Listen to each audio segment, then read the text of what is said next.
What's up, guys? D-Rock1992 here. For this next video and for my next About Actor video, I'm going to be talking about a guy who I think is pretty funny. Is this particular guy in my top 10 of best actors of all time? No. But he has his moments. He's a pretty funny guy. The guy I'm talking about is comedian Steve Carell. He's been a successful actor for a while now. I mean, a successful comedic actor for a long time, and he's also proven a bit that he can get into dramatic roles as well.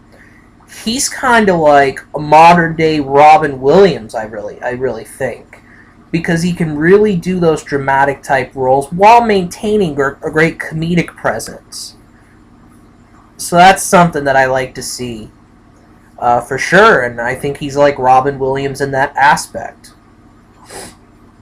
Without further ado, I'm going to get right into his filmography. He made his film debut in 1991 in a movie called Curly Sue. But it took him a while to really come through. I mean, to really come through in Hollywood.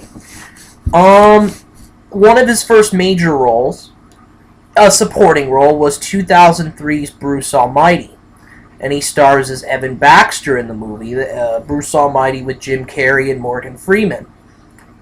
More on that kind of later, but his breakthrough performance was Anchorman: The Legend of Ron Burgundy in 2004.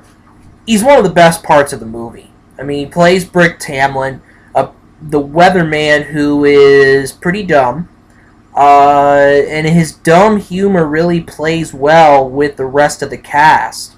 You know, Paul Rudd, David Koechner, and Will Ferrell are the other newscasters, and Christina Applegate. But the four male broadcasters, Ferrell, Koechner, I hope I'm saying the name right, Carell, and Rudd, they really play well in this movie. They really have great chemistry, and you can see it throughout the movie for sure. But definitely, Anchorman, the first Anchorman was the breakthrough for Steve Carell. That's where people started recognizing, hey, this guy's pretty talented. There are a few other movies, like Bewitched in 2005 that he was in. Bewitched, another Will Ferrell movie. Steve Carell is actually considered a member of the Frat Pack. The Frat Pack, Will Ferrell, Ben Stiller, Vince Vaughn, Owen Wilson, and many others as well.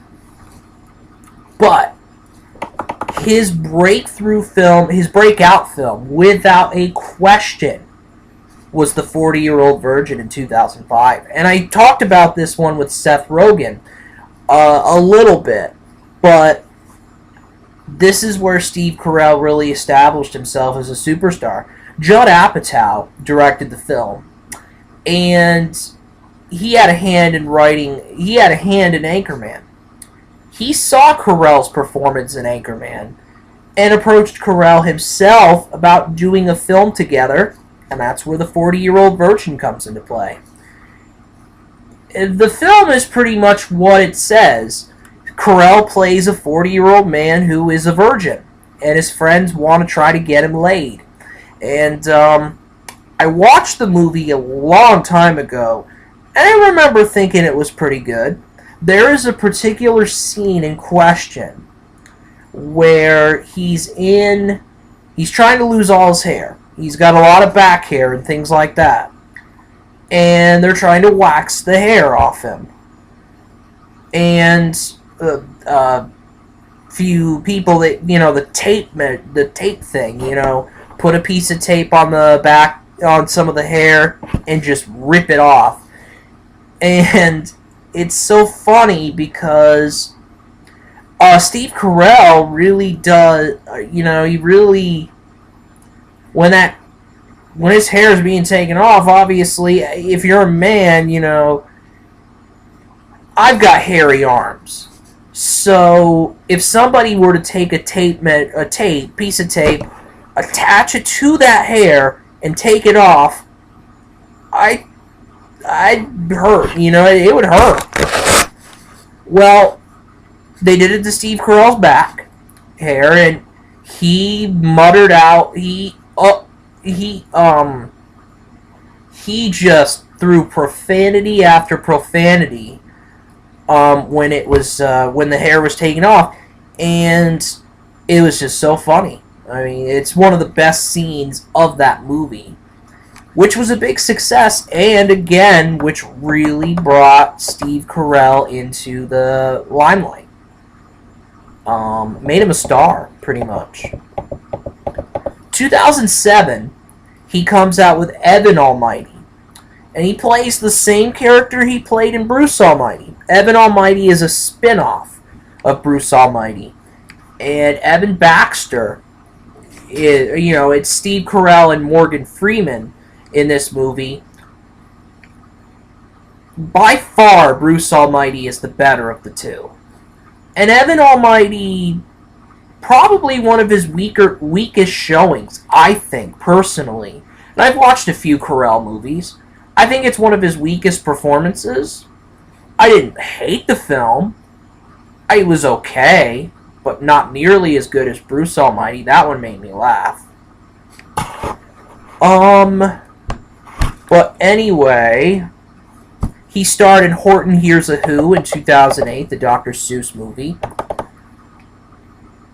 I seem to remember, also in 2008, he starred in a movie called Get Smart. And he plays Maxwell Smart, and this is a movie edition of the TV show. It is based on the spy parody TV series called Get Smart back in the 60s. And I remember watching this movie, and I thought it was pretty funny, I think. I'll have to rewatch it again, but it's him and Anne Hathaway. In 2010, one of the funnier... This one was a pretty funny film. In 2010, Date Night, a movie that I actually did review. And I liked it. It was a good comedic movie with him and Tina Fey. It's where it's these two... it's where you have these two... this couple, Tina Fey and Steve Carell play the couple, and they're bored with their boring life, so they go out on a date that is really, really action-packed. Action-packed, very dramatic, things like that. That's basically what the plot is, essentially, to the film. Also in 2010, he comes out with Despicable Me, part of a film franchise that he did. Despicable Me in 2010 and Despicable Me 2 last year. A voiceover role. Also 2010, he stars in a movie called Dinner for Schmucks. It's him and Paul Rudd, actually, a reuniting of those two. Because, they starred in the 40-Year-Old Virgin together, and they starred in the Anchorman movies. By the way, Steve Carell reprises his role as Brick Tamlin in Anchorman 2, which came out just last year. 2011, he comes out with Crazy Stupid Love, which is a romantic comedy type thing. It's him, Ryan Gosling, and Emma Stone. 2012, he stars in Seeking a Friend for the End of the World. And in 2013, he stars in one of my favorite comedy films of all time, I think. The Incredible Burt Wonderstone. And I talked about this one with Jim Carrey already, but The Incredible Burt Wonderstone is extremely funny. It is a must-watch. I would recommend it. I really like the film a lot.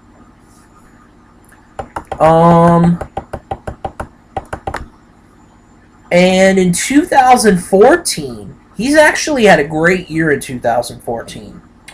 He starred in a movie called Alexander and the Terrible, Horrible, No Good, Very Bad Day, which is adapted from a book, I believe it is.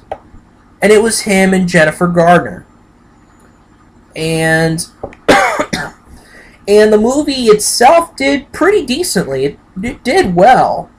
You know, the movie made $83.9 million on a $28 million budget.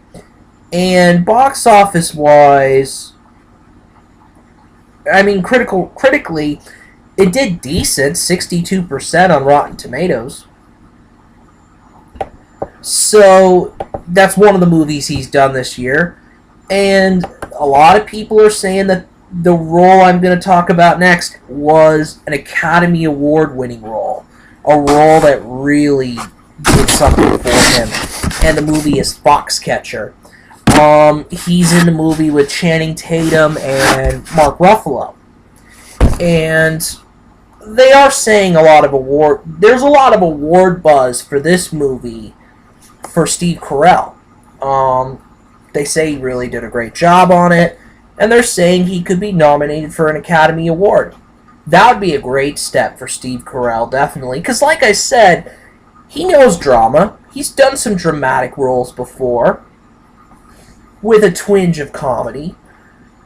His forte is comedy, that's the big thing, but he can get into dramatic roles as well, and I think that's a good thing. And Foxcatcher, who knows? That could be an Academy Award win, but if he's nominated, that's good too. There's going to be a couple of movies coming up in 2015 that I'm going to touch on. Minions, which is a spin-off of the Despicable Me franchise. He actually is going to be in the film. And it's to be announced, I believe, but the Minions themselves, I'm not going to read the plot because it's a lot of plot, but Minions is an anticipated film, definitely anticipated film, an animated film. You know, if you like the Despicable Me movies, you'll probably like Minions. Minions is coming out July 10th of next year. And then another movie that's coming out is a movie called Freeheld. And he plays a supporting role in the movie. It's Julianne Moore is also in the film as well. And I will read this plot. The film is based on the true story of Laurel Hester, a police officer in Ocean County, New Jersey. Laurel Hester is played by Julianne Moore.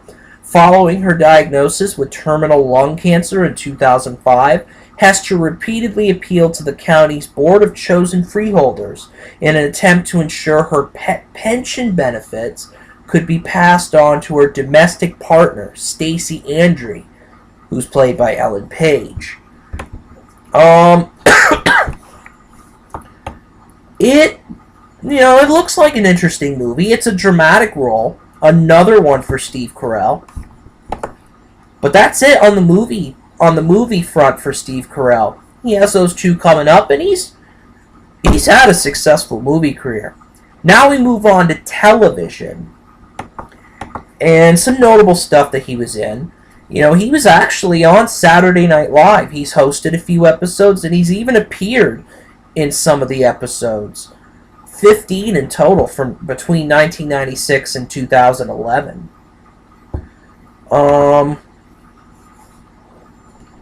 He was in this failed sitcom called Over the Top. Only one season and 3 episodes that aired. That was his first big attempt at a sitcom. A lot of people knew him from The Daily Show with Jon Stewart. He was a correspondent on that show. Daily Show with Jon Stewart is a political show, definitely. A funny show, for sure. Jon Stewart is a funny comedian. And he has a political satire show. That's basically what it is. And Steve Carell was a correspondent on that show. A lot of people, fans of that show, knew of Steve Carell. Watching Ellie was a show that came on in 2002, from 2002 to 2003, and Steve Carell played a role played a supporting role in the sitcom. It was actually an attempted sitcom by Julia Louis-Dreyfus, better known as Elaine from Seinfeld, that didn't work. It only lasted 19 episodes, 3 of them unaired, and Steve Carell was in that sitcom. But his biggest success on television by far was The Office. The American version of The Office. There actually was a British version of The Office that didn't last very long, but the American version lasted from 2005 to 2013. It was a very successful show. Steve Carell, a big star on the show. It really established himself. The 40-year-old version really established him. So he goes into TV and really establishes himself on TV as Michael Scott, the boss of a paper company, who's a very, very interesting boss, to say the least. But The Office really made him famous. It really made him famous on TV. Other than that, really, The Simpsons, he appeared in an episode in 2012. And that's all I'm going to talk about with television. All that's pretty significant to me. He's had a successful career in movies and television.